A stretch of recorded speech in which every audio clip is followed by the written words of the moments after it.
नमस्कार, मी ज्ञानेश्वर चिकणे। आज आहे 14 जून 2025। आपला 2 दिवसाचा अंदाज आहे, पुढील 2 दिवसाचा 14 आणि 15 तारखेचा। या 2 दिवसामध्ये राज्याच्या बऱ्याच भागामध्ये जोरदार पाऊस पडणार आहे। तर मुसळधार स्वरूपात सुद्धा, तर काही ठिकाणी हलक्या ते मध्यम, तर काही ठिकाणी पावसाचे स्वरूप जे आहे अत्यंत कमी असणार आहे।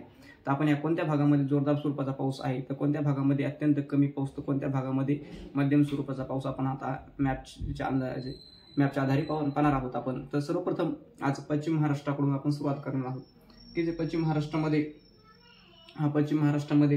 मुंबई म्हणजे समुद्र किनारपट्टी भागामध्ये जोरदार ते अति जोरदार स्वरूपाचा पाऊस पडण्याची शक्यता, त्यामध्ये 100 मिलीमीटर पर्यंत किंवा त्याच्यापेक्षा जास्त पाऊस पडण्याची शक्यता आहे 2 दिवसामध्ये। तर त्यामध्ये ठाणे, मुंबई, रायगड, सिंधुदुर्ग, रत्नागिरी या जिल्ह्यामध्ये जोरदार अति जोरदार स्वरूपाच्या पावसाची शक्यता आहे कोकणामध्ये। त्याचबरोबर कोल्हापूर, सांगली, सातारा आणि सोलापूर या जिल्ह्यामध्ये सुद्धा मध्यम ते जोरदार स्वरूपाच्या पावसाची शक्यता आहे। तर मध्यम पावसाची शक्यता सोलापूर जिल्ह्यामध्ये आहे। तर तसेच पुणे जिल्ह्यामध्ये सुद्धा जोरदार स्वरूपाच्या पावसाची शक्यता आहे या 2 दिवसामध्ये। नगर जिल्ह्यामध्ये सुद्धा जोरदार स्वरूपाच्या पावसाची शक्यता आहे। नगर जिल्ह्यामध्ये नगर, राहुरी, श्रीरामपूर, राहता, शिर्डी, संगमनेर, अकोले, शिर्डी या भागामध्ये सुद्धा मध्यम तर काही ठिकाणी जोरदार स्वरूपाच्या पावसाची शक्यता आहे या 2 दिवसामध्ये। नाशिक जिल्ह्यामध्ये निफाड, येवला, नांदगाव, मनमाड, मालेगाव, चांदवड, कणवण, साठाणा, त्र्यंबकेश्वर, इगतपुरी या तालुक्यामध्ये सुद्धा जोरदार स्वरूपाच्या पावसाची शक्यता आहे। तसेच धुळे आणि नंदुरबार जिल्ह्यामध्ये सुद्धा मेघगर्जनेसह पावसाची शक्यता आहे धुळे आणि नंदुरबार जिल्ह्यामध्ये। तसेच जळगाव जिल्ह्यामध्ये सुद्धा मेघगर्जनेसह वादळी वाऱ्यासह पावसाची शक्यता आहे। या 3 जिल्ह्यामध्ये जास्त वादळी वाऱ्यासह या 2 दिवसामध्ये। तर त्यामध्ये अमळनेर, चोपडा, भुसावळ, बोरखेड, चाळीसगाव इथे मेघगर्जनेसह वादळी वाऱ्याची शक्यता आहे। तिथे जोरदार स्वरूपाच्या पावसाची पण शक्यता आहे, विजेच्या कडकडासह पावसाची शक्यता आहे तिथे। धुळे आणि नंदुरबार या जिल्ह्यामध्ये सुद्धा त्याच प्रकारे पावसाची शक्यता आहे। त्यामध्ये साक्री, श्रीरामपूर या तालुक्यामध्ये सुद्धा जोरदार अति जोरदार स्वरूपाच्या वाऱ्यासह विजेच्या कडकडासह पावसाची शक्यता आहे। तसेच नंदुरबारमध्ये सुद्धा तळोदा, शहादा, नवापूर व धडगाव या तालुक्यामध्ये सुद्धा जोरदार ते अति जोरदार स्वरूपाच्या पावसाची शक्यता आहे। पण सर्व दूर पावसाची शक्यता नाही, तिथे पण मेघगर्जनेसह विजेच्या कडकडासह पावसाची शक्यता आहे। एकच जर पाहिजे आपण या 3 जिल्ह्यासाठी अलर्ट आहे, तर विजेच्या कडकडासह वादळी वाऱ्यासह पाऊस पडण्याची शक्यता आहे। या 3 जिल्ह्यामध्ये जास्त स्वरूपामध्ये विजेचे प्रमाण जास्त असणार आहे। तिथल्या शेतकऱ्यांनी या विजेच्या स्वरूपात म्हणजे सावध राहावे की तिथे विजेच्या कडकडासह पाऊस पडण्याची शक्यता आहे। तर आता मराठवाड्यामध्ये छत्रपती संभाजीनगर जिल्ह्यामध्ये सुद्धा बऱ्याच ठिकाणी मध्यम ते जोरदार स्वरूपाच्या पावसाची शक्यता आहे। त्यामध्ये खुलताबाद, कन्नड, वैजापूर, सायगाव, सिल्लोड, फुलंब्री या आणि गंगाखेड, पैठण या तालुक्यामध्ये सुद्धा मध्यम तर काही ठिकाणी हलक्या तर काही ठिकाणी जोरदार स्वरूपाच्या पावसाची शक्यता आहे।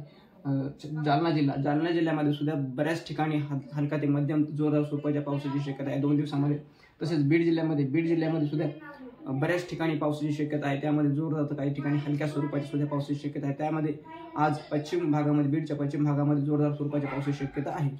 तसेच आज पाहिजे आपण परभणी जिल्ह्यामध्ये हलका ते मध्यम स्वरूपाच्या पावसाची शक्यता आहे। त्यामध्ये 30 मिलीमीटर पर्यंत पावसाची शक्यता आहे परभणी जिल्ह्यामध्ये। एकच जर पाहिलं आपण तर हलका ते मध्यम 30 मिलीमीटर पर्यंत पाऊस या 2 दिवसामध्ये। तसेच ह्या भागामध्ये पाऊस कमी आहे, त्याच्यामध्ये धाराशिव आणि लातूर या भागामध्ये मात्र या 3-4 दिवसापासून जे पाऊस सुरू झालेला आहे, पण या धाराशिव आणि लातूर जिल्ह्यामध्ये मात्र पावसाचे प्रमाण जे काही भागामध्ये अत्यंत पावसाचे प्रमाण कमी आहे। तर या भागामध्ये सुद्धा पावसाचे प्रमाण जे आहे अत्यंत या 2 दिवसामध्ये कमीच राहण्याची शक्यता आहे। त्यामध्ये या 2 दिवसामध्ये पण पाऊस जे आहे ते पावसाचे प्रमाण वाढलेले दिसून येणे या 2 दिवसामध्ये, म्हणजे की 12 तारखेच्या अगोदर जे पावसाचे प्रमाण होते त्याच्या तुलनेने मात्र या 2 दिवसामध्ये पावसाचे प्रमाण जे आहे त्या लातूर आणि धाराशिव जिल्ह्यामध्ये वाढलेले दिसून येईल, पण तिथे सुद्धा हलका ते मध्यम स्वरूपाच्या पावसाची शक्यता आहे।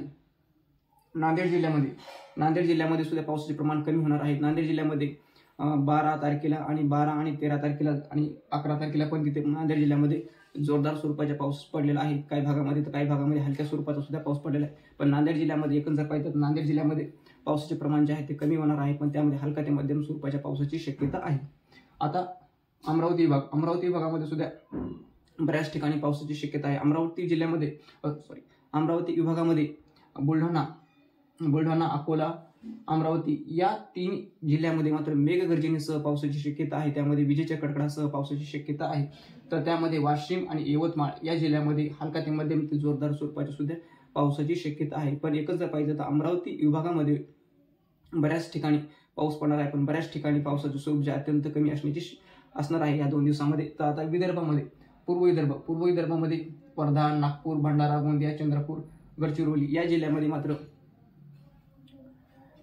मात्र बऱ्याच ठिकाणी हलक्या स्वरूपाच्या पावसाची शक्यता, मध्यम स्वरूपाच्या पावसाची शक्यता आहे, पण सर्वदूर पावसाची शक्यता नाही विदर्भामध्ये अजून 2 दिवस तरी पावसाची प्रगती होण्याची शक्यता नाही. विदर्भामध्ये पाहिजे तर पूर्व विदर्भामध्ये पावसाचे प्रमाण जे आहे 2 दिवसामध्ये सुद्धा कमीच राहण्याची शक्यता आहे, पण 2 दिवसाच्या नंतर मात्र विदर्भामध्ये मात्र पावसाचे प्रमाण वाढण्याची शक्यता आहे. तर हा झाला आपला अंदाज. तर माऊली चिकणी हवामान अंदाज YouTube चॅनलला तुम्ही सबस्क्राईब करायला विसरू नका, शेअर करायला विसरू नका. धन्यवाद.